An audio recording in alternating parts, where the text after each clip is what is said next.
பராசக்தி என்ற பெயருக்கும் இந்த படத்திற்கும் எந்த தொடர்புமே இல்லாத ஒரு நிலை தான் நான் பாக்குறேன். எதற்காக இந்த பெயரை வைத்தார்கள்னு நீங்க தேடி தேடி காரணம் கண்டுபிடிச்ச கூட நீங்க அதை எடுக்க முடியாது. நீங்களே கூட சொன்ன காரணம் இருந்தா சொல்லலாம். மறைந்த தலைவர்களை திரையில காண்பிக்கும் போது வரலாற்றில் நடைபெறாத காட்சிகளை கற்பனையாக காண்பிக்க கூடாதுன்னு ஒரு சட்டம் இருக்கு. ஒரு போலீஸ் அதிகாரியாக வரும் ரவிமோகன் ஒரு சீஃப் மினிஸ்டர், அன்று இருந்த சீஃப் மினிஸ்டர், அவரை மீறி சில அதிகாரங்களை அவர் எடுத்துக்கொள்வதா பாக்குறேன். அப்படி மிரட்டி வாங்குறதெல்லாம் காட்டப்பட்டிருக்கு. இதெல்லாம் ஒரு உண்மையிலேயே ஒரு சிதைக்கக்கூடிய, அதாவது வரலாற்றை சிதைக்கக்கூடிய ஒரு நிகழ்வாக பாக்குறேன். ஏனென்றால் மோடி அவர்கள் பேசும்பொழுதெல்லாம் இந்திரா காந்தி அவர்களையும் முன்னாள் பிரதமர் நேரு அவர்களையும் மற்றவர்களையும் கொச்சப்படுத்துறத நம்ம வழக்கமா வச்சிருக்காரு. பாராளுமன்றமாக இருக்கட்டும் அல்லது பொதுக்கூட்டமாக இருக்கட்டும், இதை செய்வார். அதை இந்த ஒரு படம் செஞ்சிருக்குன்னு அவங்க நினைச்சிருக்காங்கன்னு நினைக்கிறேன். அதனால கூப்பிட்டு ஒரு பாராட்டு நடத்தியது மாதிரி கூட நான் எடுத்துக்கிறேன். ஏனென்றால் அங்கு தமிழ்நாட்டிலே முக்கியமான கட்சியா இருக்கும்போது யாரும் மிகப்பெரிய அளவு எதிர்ப்பு தெரிவிக்காம இருக்காங்க. அதுக்கு என்ன காரணம்? பாத்தீங்கன்னா ஒரு தோல்வி படமாகத்தான் நான் எடுத்துக்கிறேன் இந்த படத்தை. பெரிய அகில இந்திய அளவுல விமர்சனப்படுத்த வேண்டாம் என்று கூட அவர்கள் ஒதுங்கி இருக்கலாம். அண்ணாமலை கூட அதை பத்தி எல்லாம் விமர்சனம் பண்ணியிருக்காரு. இந்த திரைப்படத்தை பத்தி, இந்த திரைப்படத்தை காங்கிரஸ்காரர்கள் எல்லாம் பார்க்கணும். பிரதமர் மோடி அவர்கள் தலைமையில் நடந்த ஆட்சியில மணிப்பூரில் இருந்து பல்வேறு மாநிலங்களில் நடந்த கொடுமைகளை பற்றி எடுத்தால் 100 திரைப்படங்கள் எடுக்கலாம். இன்றைக்கு மும்மொழி கொள்கை என்று சொல்லி இந்தியை திணிக்கக்கூடிய வேலையை பாஜக செய்கிறது. தமிழ் நேயர்களுக்கு வணக்கம். நான் உங்கள் ரஞ்சித்.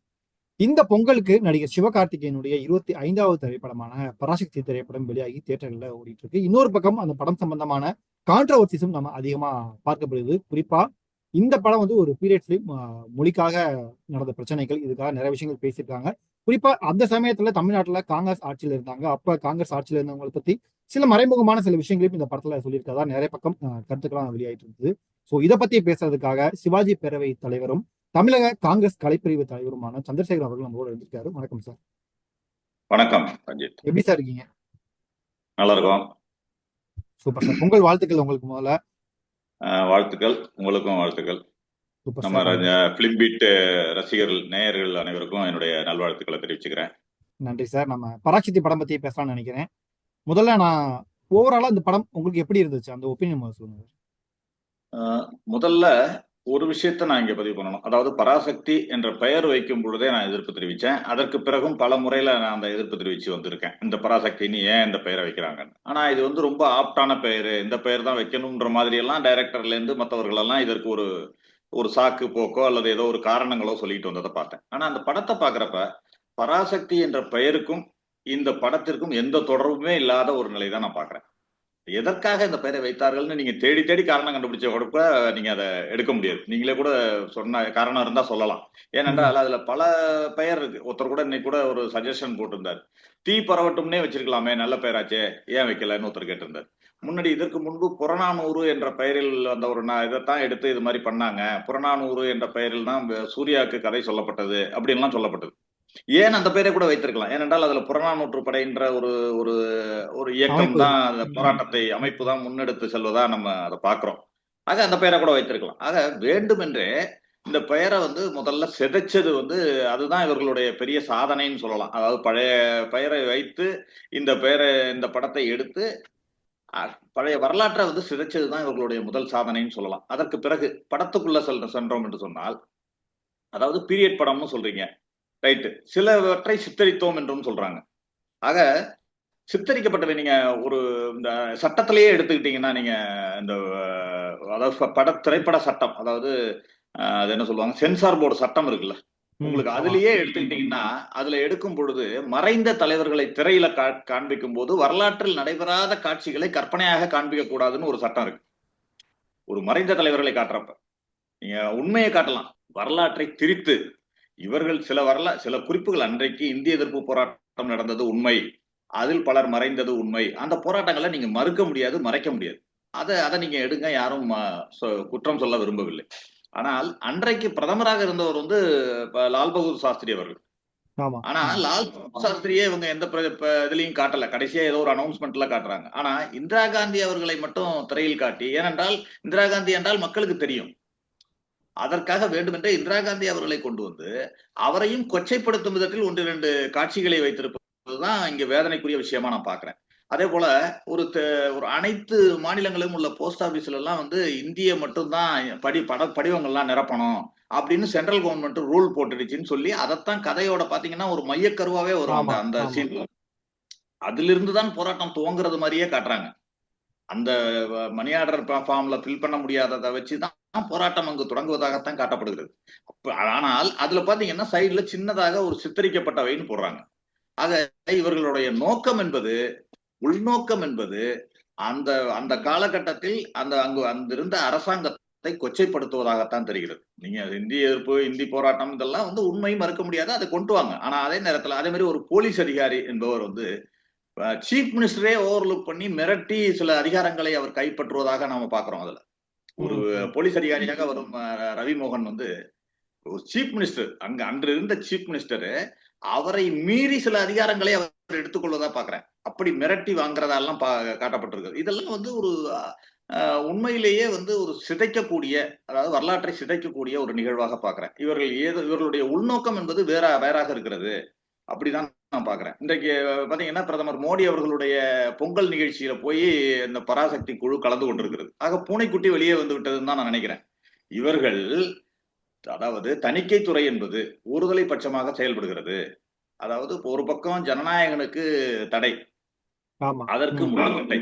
இன்னொரு பக்கம் பராசக்தியில அவர்களுக்கு தேவையான சில விஷயங்களை மட்டும் விட்டுருக்காங்க. நீங்க காங்கிரஸை தானே கொச்சப்படுத்துறாங்க, இந்திரா காந்தியை தானே கொச்சப்படுத்துறாங்க, நம்ம சொல்ல வேண்டியதே இவங்க சொல்லியிருக்காங்கன்னு சொல்ற மாதிரி இருக்கு எனக்கு. ஏனென்றால் மோடி அவர்கள் பேசும்பொழுதெல்லாம் இந்திரா காந்தி அவர்களையும் முன்னாள் பிரதமர் நேரு அவர்களையும் மற்றவர்களையும் கொச்சப்படுத்துறத நம்ம வழக்கமா வச்சிருக்காரு. பாராளுமன்றமாக இருக்கட்டும் அல்லது பொதுக்கூட்டமாக இருக்கட்டும், இதை செய்வார். அதை வந்து இந்த ஒரு படம் செஞ்சிருக்குன்னு அவங்க நினைச்சிருக்காங்கன்னு நினைக்கிறேன். அதனால கூப்பிட்டு ஒரு பாராட்டு நடத்தியது மாதிரி கூட நான் எடுத்துக்கிறேன். ஏனென்றால் அங்கு இன்ஃபர்மேஷன் பிராட்காஸ்டிங் மினிஸ்டராக இருப்பவர் வந்து எல் முருகன். அவர் நடத்துகின்ற பொங்கல் விழால இன்றைக்கு போய் கலந்து கொண்டதை நான் எதேச்சையாக பார்க்கவில்லை. அதிலும் ஒரு நோக்கம் இருப்பதாக நான் கருதுகிறேன். இந்த ஹிந்தி எதிர்ப்புல இருந்து இப்ப நடந்த பொங்கல் விழா வரைக்கும் எல்லாமே திட்டமிட்டதுதான் சொல்ல வரீங்களா? இல்ல, இந்தி எதிர்ப்பு கிடையாது. இந்திய எதிர்ப்பு என்பது அன்றைக்கு தன்னெழுச்சியாக நடந்த ஒன்று. இல்ல, இந்த படத்துல சில காட்சிகள் சித்தரிக்கப்பட்டவை, சில காட்சிகள் உண்மையிலேயே சித்தரிக்கப்பட்டவை என்பது உள்நோக்கத்தோட தான் வைக்கப்பட்டிருக்கிறது. நீங்க ஏன் சித்தரிக்கணும்னு சொல்றேன். நீங்க வரலாற்றை எடுத்தா வரலாற்றா எடுங்க. நீங்க வரலாற்றை சித்தரித்து எடுத்தீங்கன்னா உண்மை சம்பவங்களை நீங்க மறைக்கிறீங்க. அதுவும் உண்மைதானே. நீங்க வந்து ஒரு சித்தரிக்கிறத வந்து வேறொருவர் மீது ஒரு பழி சுமத்தும் மாதிரி எப்படி சித்தரிக்க முடியும்? நீங்க அன்றைக்கு ஒரு காங்கிரஸ் அரசாங்கம் செய்யாத ஒன்றை செய்த மாதிரி சித்தரிக்கிறீங்க. அது எப்படி முடியும்? நீங்க அப்படின்னா நேரு அவர்கள் வந்து பண்டித நேரு அவர்கள் பாராளுமன்றத்துல இன்றைக்கு அரசமைப்பு சட்டம் 340 படி பாத்தீங்கன்னா இந்தியாவுடைய ஆட்சி மொழியாக இந்தி, ஆங்கிலம், துணை ஆட்சி மொழியாக மாற்று மொழி இருக்கும்னு தான் சொல்லியிருக்காங்க. துணை ஆட்சி மொழியாக ஆங்கிலமும் ஆட்சி மொழியாக இந்தியும் தான் ஃபர்ஸ்ட் அரசியல் அமைப்பு சட்டத்துல இருந்துச்சு. ஆனா அதற்கு பிறகு 1963 பாராளுமன்றத்துல பண்டித நேரு அவர்கள் உறுதிமொழி அளிக்கிறார். அதாவது இந்தி பேசாத மாநிலம், அதாவது ஈவிகே சம்பத் அவர்கள் வந்து கேள்வி எழுப்புறார். எங்கள் மீது இந்தி திணிக்கப்படுகிறது அப்படின்னு ஒரு கேள்வி எழுப்புறப்ப உடனே உறுதிமொழி அளிக்கிறார். இந்தி பேசாத மாநிலங்கள் விரும்பும் வரை ஆங்கிலம் தான் துணை மொழியாக ஆட்சி மொழியாக இருக்கும் அப்படின்னு மும்மொழி கொள்கை இருக்காது, இருமொழி கொள்கை தொடரும்னு ஒரு உறுதிமொழி அளிக்கிறார். அது மட்டுமல்ல, 1967 ஆட்சி மொழிகள் சட்டமே திருத்தப்படுகிறது. இதற்கு ஏற்ற மாதிரி திருத்தப்படுகிறது. அதாவது இந்தி பேசாத மாநிலங்கள் விரும்பும் வரை இருமொழி கொள்கை தொடரும்னு சட்டம் திருத்தப்படுகிறது. அது மட்டுமல்ல, இந்தி பேசாத மாநிலங்கள் விரும்பும் வரை அந்த தொடரும் என்பதை வந்து 8வது அட்டவணை, அரசமைப்பு சட்டம் 8வது அட்டவணையில 22 மொழிகள், இந்தியாவின் மொழிகள் வந்து அலுவல் மொழிகளாக சேர்க்கப்படுகிறது. தமிழ் உட்பட 22 மொழிகள். இதெல்லாம் வந்து காங்கிரஸ் அரசு தான் செஞ்சிச்சு. உங்களுக்கு ஒரு கட்டத்துல சுதந்திரம் அடைந்த பிறகு எல்லா நாடுகளுமே ஒரு திங்கிங் உள்ளதுதான். அதாவது ஒரே மொழியாக எல்லா நாடு முழுவதும் இருக்க வேண்டும் என்று எல்லா நாடுகளுமே, அதாவது இணைப்பு மொழியாக இருக்க வேண்டும் என்று எல்லா நாடுகளுமே விரும்பிய ஒன்று. அதைத்தான் இந்தியாவும் செய்ய வேண்டும் என்று சுதந்திரத்திற்கு பிறகு, அது வந்து வெறும் காங்கிரஸ் கட்சி மட்டும் செய்யவில்லை, எல்லா கட்சியும் ஒரு நினைத்தது உண்டு. அன்று வந்து இந்தியா முழுக்க ஒரு இணைப்பு மொழி என்பது ஆங்கிலம் என்பது வெளிநாட்டு மொழி, அதனால ஒரு இந்தியா உள்நாட்டு மொழியாக இந்தி மொழி இருக்கலாம் என்று முடிவு செய்தார்கள். ஆனால் அதற்கு எதிர்ப்பு கிளம்பவே இதனை ஏற்றுக்கொண்டு இந்தி ஆட்சி மொழி என்பதை வந்து விலக்கி வைத்தார்கள். இதையெல்லாமும் சொல்லியிருக்கணும்ல நீங்க. இன்னொன்று பாத்தீங்கன்னா, தமிழ்நாட்டுக்கு மட்டும் அலுவல் மொழியில ஒரு விலக்கு உண்டு. 1976 இந்திரா காந்தி அவர்கள் சட்டமே கொண்டு வந்து அதை தமிழ்நாட்டுக்கு விலக்களிச்சிருக்காரு. அதாவது தமிழும் ஆங்கிலமும், நீங்க ஹிந்தி கிடையாது. இங்க வந்து எல்லா மாநிலங்கள்லயும் பாத்தீங்கன்னா இந்தியும் ஒரு ஒரு மொழியா இருக்கும். அதாவது தொடர்பு மொழியா, அரசு அலுவல் மொழியா இருக்கும். ஆனால் தமிழ்நாட்டுக்கு அதில் விலக்கு உண்டு. இதையெல்லாம் செய்து கொடுத்தவர் இந்திரா காந்தி அவர்கள். ஆனால் அந்த இந்திரா காந்தி அவர்களையே கொச்சைப்படுத்தும் விதத்தில் இந்த திரைப்படத்தில் செய்திருப்பது என்பது உண்மையிலேயே ஏற்றுக்கொள்ளத்தக்கதல்ல அப்படிங்கிறது தான் என்னுடைய கருத்து. Okay sir. ஆனா இப்ப நீங்க உங்கள மாதிரி ஒரு சிலர் மட்டும் தான் கோவப்படுறத பார்க்க முடியுது. காங்கிரஸ் கட்சி இந்தியா முழுக்க இருக்கக்கூடிய மிக முக்கியமான கட்சி. தமிழ்நாட்டிலேயே முக்கியமான கட்சியா இருக்கும்போது யாரும் மிகப்பெரிய அளவுல எதிர்ப்பு தெரிவிக்காம இருக்காங்க. அதுக்கு என்ன காரணம்? 2 செய்திகளை நான் பார்க்கிறேன். ஒன்று வந்து இதை பெரிய அளவுல எதிர்ப்பு தெரிவிச்சு இதனை திரைப்படத்தையும் ஒரு பூஸ்ட் பண்ண வேண்டாம்னு கூட நினைக்கலாம். ஏனென்றால் இது ஒரு 2, 3 நாட்களுக்கு அப்புறம் திரைப்படமும் ஒரு பெரிய அளவுல வெற்றி பெறவில்லை, வெற்றி படமாக இல்லை என்பதுதான் எனக்கு வருகின்ற தகவலா இருக்கு. அது உங்களுக்கு எப்படின்னு தெரியல. அதாவது ஓகே. முதல் 2, 3 நாட்கள் வந்து பொங்கல் திருநாளை முன்னிட்டு எல்லா தியேட்டர்கள்லாம் போனதெல்லாம் பார்த்தோம். இப்ப பாத்தீங்கன்னா நிறைய இடங்கள்ல இலவச டிக்கெட் எல்லாம் கொடுத்து உள்ள அனுப்புற மாதிரி எல்லாம் பாக்குறேன். ஒரு லிட்ரலி பாத்தீங்கன்னா ஒரு தோல்வி படமாகத்தான் நான் எடுத்துக்கிறேன் இந்த திரைப்படத்தை. இவர்கள் வந்து அதை வெற்றி படமாக கொண்டாடலாம். ஆனால் இது ஒரு தோல்வி படமாகத்தான் முடிந்திருக்கிறது. அதனை ஒரு வெற்றி படமாக்கி காட்ட வேண்டிய தேவையும் எங்களுக்கு இல்லை என்பதனால் கூட இதனை ஒரு பெரிய அகில இந்திய அளவுல விமர்சனப்படுத்த வேண்டாம் என்று கூட அவர்கள் ஒதுங்கி இருக்கலாம். ஆனால் என்னை பொறுத்தவரை நான் திரைப்பட ஆரம்பத்திலிருந்தே இந்த பெயரிலிருந்தே எதிர்ப்பு தெரிவித்து வந்ததால் தொடர்ந்து இந்த விமர்சனங்களை முன்வைக்கிறேன். அவர் அண்ணாமலை கூட அதை பத்தி எல்லாம் விமர்சனம் பண்ணியிருக்காரு. இந்த திரைப்படத்தை பத்தி, இந்த திரைப்படத்தை காங்கிரஸ்காரர்கள் எல்லாம் பார்க்கணும், அப்படின்லாம் சொல்லி ஒரு மக்கள் எல்லாம் போய் பார்த்து காங்கிரஸ்காரர்கள் ஆட்சியில நடந்த கொடுமைகள் எல்லாம் பத்தி பார்க்கணும்னு சொல்லியிருக்காரு. இவர்கள் ஆட்சியில் நடந்த கொடுமைகளை எடுத்தால் ஒரு 100 திரைப்படம் எடுக்கலாம்.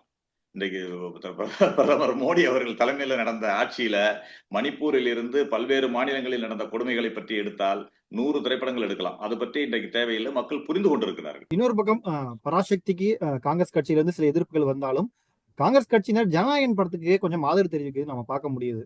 ராகுல் காந்தி அவர்களே ட்வீட் போட்டிருந்தாரு. தமிழ்நாட்டில் இருக்கிற சில கட்சி தலைவர்களும் காங்கிரஸ் கட்சி தலைவர்களுமே ஜனநாயகம் ஏன் வரல, ஏன் இவ்வளவு பிரச்சனை பண்றீங்க அப்படின்ட்டு ட்வீட் போட்டதை நம்ம பார்க்க முடியுது. சோ விஜய் ஆதரவா காங்கிரஸ் கட்சி செயல்படுது நினைக்கிறீங்க? ஜனநாயகன் பற்றி ஏதோ இன்றைக்கு தான் திரு ராகுல் காந்தி அவர்கள் வந்து குரல் எழுப்பின மாதிரி நீங்க சொல்றீங்க. இல்ல, அதாவது அவர் ஜனநாயகத்துக்கு எதிராக எங்கு இருந்தாலும், எங்கு பிரச்சனைகள் வந்தாலும் அங்கு குரல் எழுப்புகிறார். ஜனநாயகன் திரைப்படத்துக்கு கிடையாது. ஜனநாயகத்துக்கு எதிராக எங்கு பிரச்சனை வந்தாலும் அங்கு குரல் எழுப்புவராகத்தான் ராகுல் காந்தி அரசியலுக்கு வந்ததுல இருந்தே இருக்காரு. இது மட்டும் கிடையாது. நீங்க இன்றைக்கு சொல்றீங்க விஜய் திரைப்படத்துக்கு பத்தி. 2017 மெர்சல் திரைப்படம் வந்த பொழுது அதுல ஜிஎஸ்டியை பற்றி சில இதெல்லாம் விஷயங்கள்லாம் இருக்குன்னு சொல்லி தணிக்கை சொல்லி அதுக்கப்புறம் படம் வெளிவந்த பிறகு கூட பெரிய போராட்டங்கள் எல்லாம் நடத்தினாங்க பாஜகவிட. அதை பற்றி வசனங்கள் எல்லாம் மியூட் பண்ணப்பட்டதெல்லாம் பார்த்தோம் நம்ம. அப்பவே ராகுல் காந்தி ட்வீட் போட்டிருக்காரு, ஜனநாயகத்தின் குரல் வலையை நெரிக்காதீங்க, தமிழ் பண்பாடு கலாச்சாரத்தை சீர்குலைக்கிற மாதிரி உள்ளதை தடுத்து நிறுத்துங்கள்னு மோடிக்கு ரெக்வஸ்ட் பண்ணி ட்வீட் போட்டவர் ராகுல் காந்தி. அது மட்டும் இல்ல, விஜய் அவர்கள் வந்து கரூர்ல ஸ்டாம்பேடு நடந்தப்ப தொலைபேசியில பேசினாரு அப்படின்னு ஒரு தகவல் சொல்லுவாங்க. அதை வச்சு ஒரு சில விவாதங்கள்லாம் நடந்துச்சு. ஆனால் இங்கு ஸ்டாம்பேட் நடந்ததை பத்தி மட்டும் அவர் விசாரிக்கல.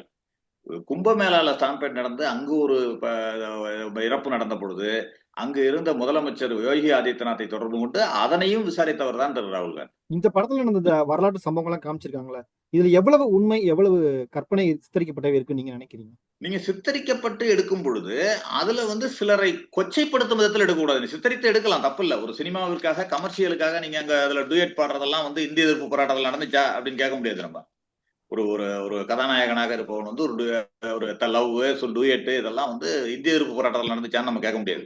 அது திரைப்படத்திற்காக கமர்ஷியலாக இணைக்கப்பட்டது. ஆனா அதை வந்து யாரும் கேள்வி கேட்க போறது இல்ல. அந்த சித்தரிக்கப்படும் காட்சிகளில் தலைவர்கள் கொச்சைப்படுத்தப்படுவதோ அல்லது இன்றைக்கும் காங்கிரஸ் கட்சி இந்தியா முழுக்க ஒரு வலிமையான எதிர்கட்சியாக, ஒரு ஒரு உயிரோட்டமுள்ள ஒரு கட்சியாக தமிழ்நாட்டில் இருந்து இந்தியா முழுவதும் இருக்கு. அந்த கட்சியை பற்றி நீங்க ஒரு கொச்சப்படுத்தி எடுக்கிறப்ப நீங்க ஒரு சிந்திக்க வேண்டாமா அப்படிங்கிறது தான் என்னுடைய கேள்வி. ஓகே சார், இறுதியா ஒரு கேள்வி.